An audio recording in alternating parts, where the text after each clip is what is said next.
What's up, everybody? Welcome back to the South Baltimore Now podcast. I'm with Kevin Lynch, of course, and we are back in our, I guess it's become our new studio here, our little Locust Point studio. We're back at Bodega and Vino, which is owned by Rob and Angela, and we are sitting here today with Jon Dewar, who owns Dewar General Contracting, also a South Baltimore-based business, and we're going to get into some things, talk about the neighborhood, talk about some veterans initiatives that he's part of. Jon is he's a Marine Corps veteran, very involved with the community, very involved with a lot of nonprofits and different organizations around the area. And again, thank Rob and Angela for having us here at Bodega and Vino. And also, this is a veteran-owned business as well. So, we love to encourage everybody to support local as much as you can, but we love our veterans and want to take care of them. Anyway, Kev, man, how's your coffee today? Oh, it's delicious. We love being here at Bodega and Vino. Great Locust Point business. Coffee's delicious. You should come check it out. Jon, really appreciate you being here today. Thank you so much for having me. Thank you for everything that you guys do and your positive influence in the neighborhood. Yeah, of course. Thank you.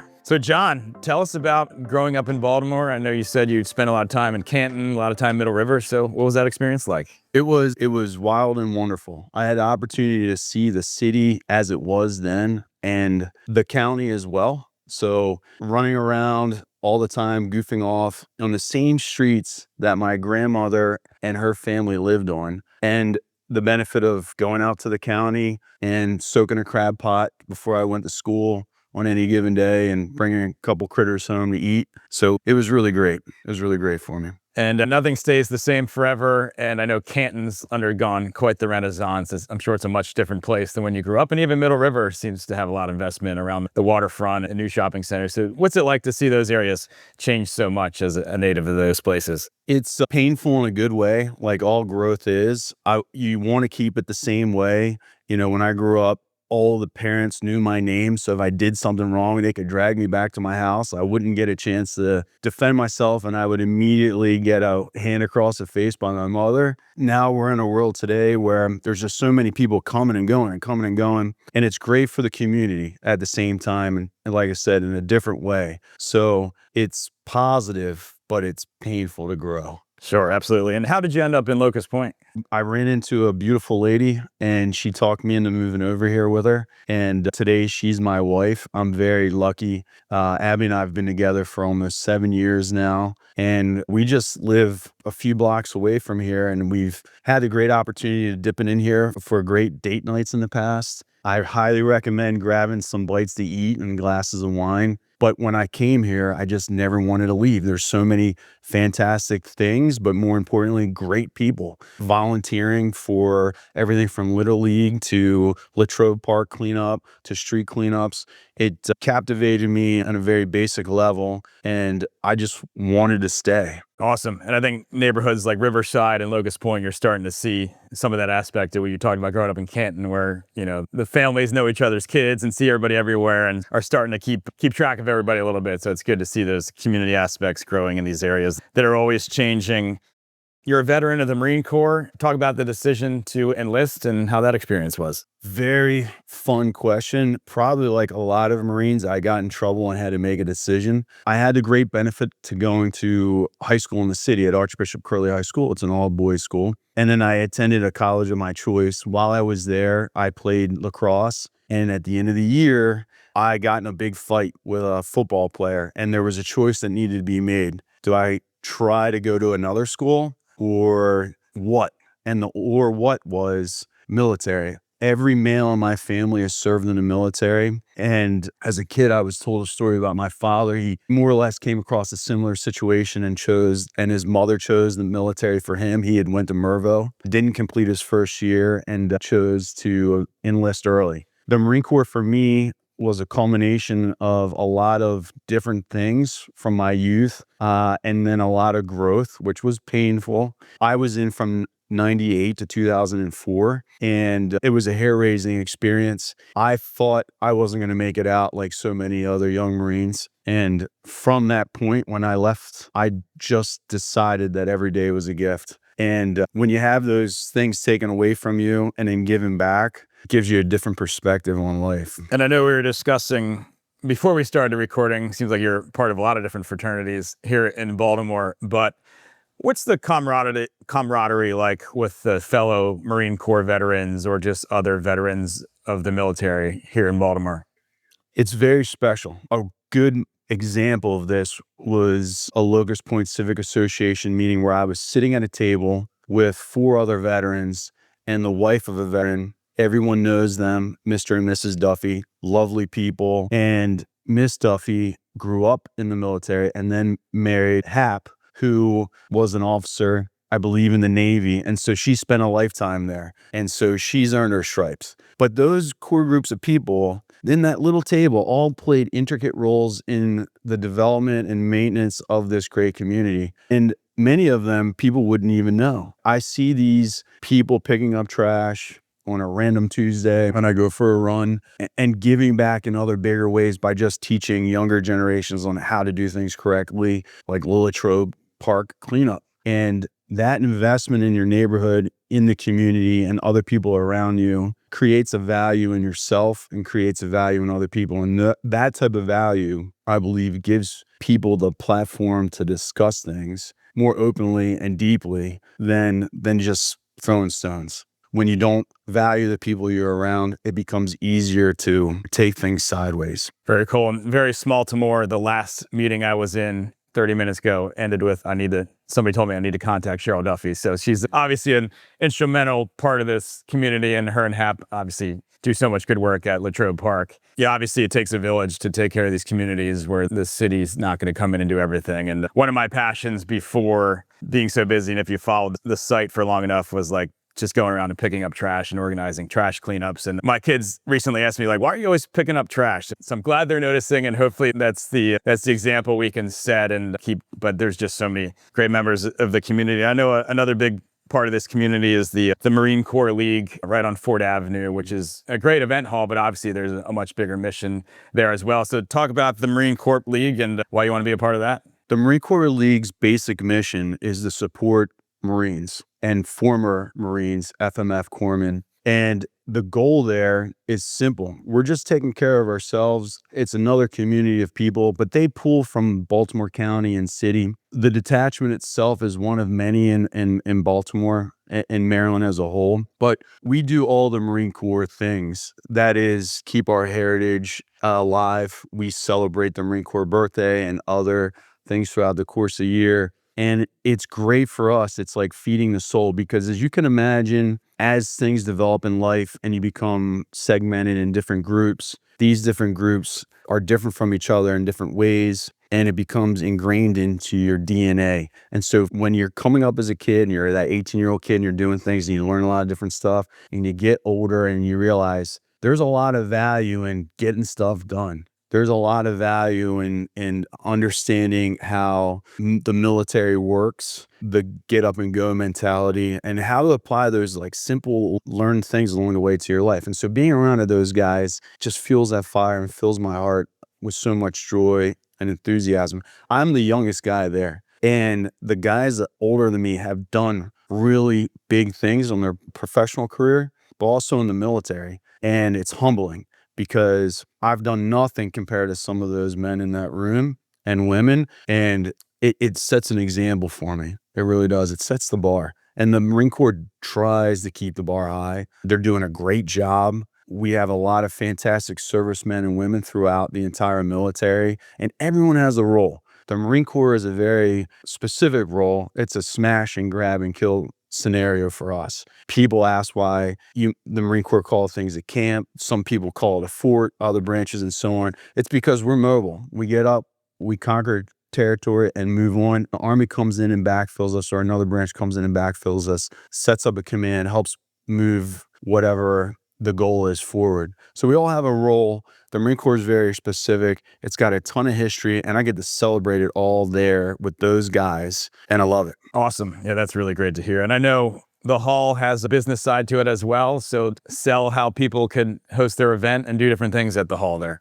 The hall's great. It's one of a kind in the neighborhood. It has not only the hall that you can rent for, say, a birthday or a wedding or any type of special event, but they also have a museum on the second floor. And the museum is Marine Corps specific. It has everything from uniforms to weaponry to even cards and postcards that were sent from loved ones during wartime and so on. The hall itself is massive, and it's a converted building. So it's gone through renovations in time, and you can see some of those renovations if you look for them. So originally it was a firehouse, and they held horses on the first floor, and the stables, you can see tracks where the wood used to lay that's parallel to the columns that separated the horses. And it's really cool because the whole entire area has gone through so many different changes, and that building has been repurposed. And the process started many years ago. And we have a number of people who volunteer and take care of the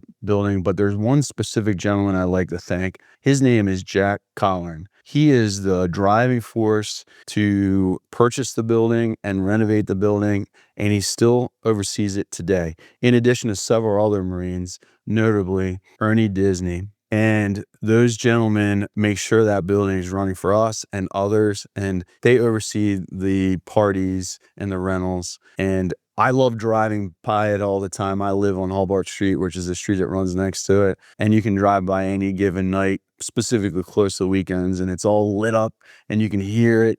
And there's such positive energy. It's great to see that. It's great to see that in today's world. Yeah, that's very cool. And I've been in that building. It really is a cool building. So that's awesome that so many volunteers and hardworking Marines over the years have made that what it is today. That is amazing. And that space is also available to the general public, right? General public, anybody who'd like to rent it. Yeah, it's so big that it's great for so many different things. And you don't have to have a massive party there. You could have a meeting there. You could have a civic association meeting there. And we've done those to invite people from the community in. It's great to get inside. I highly recommend it just to check it out. And it's open on the weekends, on Saturday mornings, and there's Marines there on Wednesday mornings as well, every week. And there's a telephone number on the building as well if you'd like to come in for a special meeting and tour. And for anyone who'd like to join the Marine Corps League, you can go to our webpage and Facebook. We certainly want to wish all the veterans a happy Veterans Day and thank them all for their service, because clearly you can see, even when they're no longer in the military, the service continues. Always, yeah. Good community. Now, I know you've been in the construction business for a long time and you have your company, Dewar General Contracting. So tell us about that business and what are the type of projects that you guys are involved with? As a business, we focus on major renovations to residential and commercial spaces. We can do additions, we can do build outs, we can do underpinning, we can do office and retail, restaurant. We've done projects here in the neighborhood. Our next project in the neighborhood is at Arc Environmental. We'll be doing exterior facade enhancement, kitchen, and commercial bathrooms. We've worked for owners of companies in the neighborhood. Bob Davis is the most notable person and near and dear to my heart. Bob's since passed away, but they're at Davis Shipping, which is also on Hobart, off of Hobart Street. Bob, during COVID, wonderful gentleman, offered me a space there when everything was shut down, and it helped me get the business footing in the neighborhood close by, so we were fully operational without a hitch. Which, when everyone thinks back to COVID, there were a lot of obstacles and people were very scared, and construction was considered something that was a necessity, so we were able to work. And Bob played a big role in helping me out. Much older gentleman, insightful. He would go on to offer me more space and more support as time goes on. And we've done work in his home just up the street from here. Unfortunately, Bob passed away a few years ago and his brother took over the business, but it's doing just fine. But I miss him a lot. But those types of business traits help me as a young business operator, guide me to highest and best use, which is a big piece in real estate as a whole, but also in our time as a business. So as it relates to what we do and the people that work for me, all of my employees go through a full background check because we have to go through commercial and residential. We're around very expensive things and projects. So we have good communication with customers. We see our relationship with customers very differently than other contractors in that we work for you. We want the best thing and outcome for you. Whereas other contractors are in and out, get paid. And that's fine if you have a one-day project. But many of our projects last 3 or 4 months. And I think when you take a look at our reviews, you'll see that we've delivered on all expectations. And it's hard, right? Like, many of us don't want to go to a family gathering because we have that weird uncle and that you only have to see once or twice a year and you'd rather not. And here we are, almost strangers coming into a project, and we're with you for 3 or 4 months. And that's tough, but we manage it. The reason why we're able to deliver is because of our people.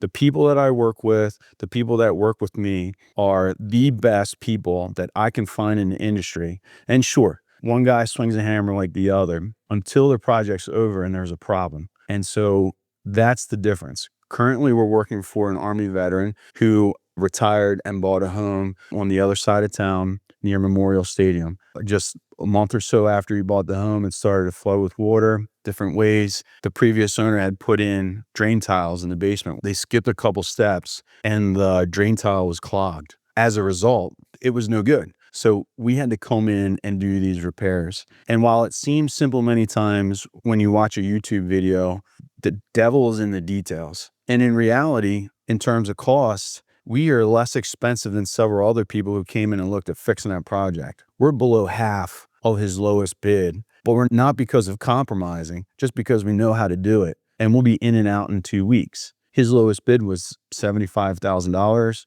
We're half of that. And our work comes with a warranty. We're licensed and insured. And not only are we licensed and insured in Maryland, but we're also licensed and insured in Delaware and Pennsylvania. And we're pursuing a license in North Carolina now. Sure, a lot of that problem-solving skills from the Marine Corps can play out in the construction world. Certainly. What is it about South Baltimore? I know I've been in the neighborhood over 20 years, and it seemed like the people that grew up here just know how to use a hammer, know how to use tools. And you think of some of the biggest construction names you hear of on the commercials in the Baltimore area, thinking names like Len the Plumber, Amazing Heating and Air, and Philadelphia Roofing all came out of South Baltimore. What is it about this area that seems to breed a lot of people that are really good and really sharp in the construction industry? It's a really good question. I can only guess that when back in the day, you had to develop a skill. And as you developed that skill and mastered those skills, you eventually realized you could go out on your own and tweak it in a way that represents you well. And so you could just be a plumber, but you could be you and be a plumber. And that's very appealing. It's appealing to me because I see how other people do things wrong and how I want to be and how what we want to do for customers. And I have to venture to say that that's got to be a piece of it. It's just got to be in somebody that says, hey, I can do it a little bit better. I can do it a little bit faster. I could do it a better cost, or I could do it just the way I want to do it. And that's very appealing to me. I left a development company and that industry to go into business for myself for that very reason. And while we don't perform the same work that I did when I worked for a bigger company, I understood that it could be the way I wanted to do it, could be that way. And so that was very enticing. And I think that's got to be one of the driving forces. I always say too, if somebody develops their skills in a trade, many times they accidentally start their own business because, hey, you're a plumber, why don't you come over and fix my sink? And then they tell someone like, shoot, do I have a side business now? So it's certainly such a great set of skills that everybody needs. Like almost everybody has a house, everybody's got a roof, everyone's got an air conditioning system. We don't live in Seattle, so everybody needs air conditioning. So yeah, just such useful skills in the world. And I know the Baltimore City Veterans Commission is something you're involved in and looking to get more involved. So tell us about that a little bit. I'm actively pursuing a seat thanks to others. We all go places and do things, but we forget the people who helped guide us there, our parents, our coaches. I have these men and women in my mind, teachers that all have helped me get to where I am in life. And our representative, Zach Blanchard, brought it up to me, and I owe him a special thanks because the commission itself had more or less stopped around COVID like so many other things did. And it was his initiative to reactivate it. So we're pursuing that now. And the commission serves at the pleasure of the mayor and for the duration of his term. And it's a completely volunteer position. And our goal is to advocate for veterans in every spot of Baltimore here and present these issues to Baltimore City government and be that liaison. It would be an honor. I'm still in the process, but it would be an absolute honor to support my fellow veterans. And the last name like Dewar, our first thought was the Scotch. So I know you have Scottish heritage and you were telling us about how you're involved in the St. Andrew Society. So talk about that a little bit. So the St. Andrew Society of Baltimore represents Scottish Americans. Originally, it was developed to help Scottish people get settled here. And they played a huge role in Baltimore. And you can see it around. And it'll pop up in your mind now that I bring it up. But if you see names like Aberdeen, Dundalk, and the like, these are all Scottish names. And so the St. Andrew Society now is a social society for people of Scottish descent. And I encourage people to check us out online to learn a little bit more. But we're involved in so many things, from scholarships to parades, and we have a lot of fun. But right now I serve as the second vice, and soon I hope to be the vice president of the organization. And what do you do with your lack of free time? I take honeydew lists from my wife and knock them out as feverishly as possible so that I can get to football. Football hasn't been a great outlet for too many people this year, unfortunately. No, but I'm a hometown favorite. Jon, it's been awesome getting to know somebody that's doing so much incredible work here in the community and helping others. And you're involved with the Baltimore City Veterans Commission, as well as your local business here, Dewar General Contracting. You are involved with nonprofit organizations, and do you want to talk a little bit about that?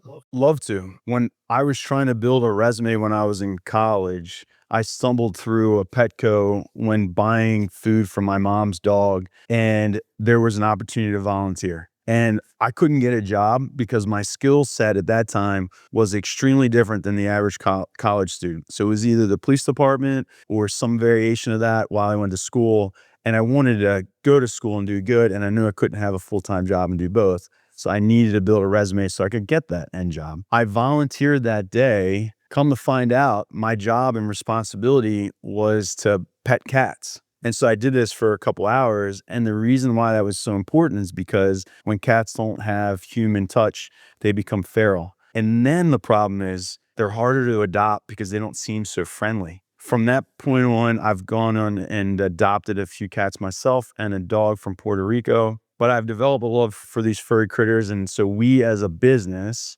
have done multiple things for an organization that since has folded, known as Pitties and Purrs. Pitties and Purrs was great for a lot of different reasons. One, my cats came through Pitties and Purrs.